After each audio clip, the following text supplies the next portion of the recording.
We provide you the platform to turn your dreams into reality. Give wings to your aspirations with KR Mangalam University. जो कहूंगा सच कहूंगा मैं एक बार फिर आपका स्वागत है। क्या इजराइल किसी बड़े लक्ष्य के लिए एक सोची समझी रणनीति के तहत सीरिया पर अपने हमलों को अंजाम दे रहा है? गाजा में इजराइल पहले से ही फंसा है, ईरान से युद्ध की आग अभी ठंडी भी नहीं पड़ी है। ऐसे में सीरिया के महत्वपूर्ण ठिकानों पर हमला कर इजराइल क्या साबित करना चाहता है, क्या साधना चाहता है? क्या वो सच में ड्रूज समुदाय के लिए बेहद फिक्रमंद है, जैसा कि वो दावा कर रहा है कि हर कीमत पर वो ड्रूज समुदाय की रक्षा करेगा?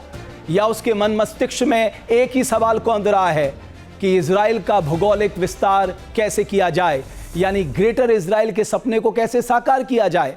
आज बैटल ग्राउंड पे होगी इसी मुद्दे पे बात।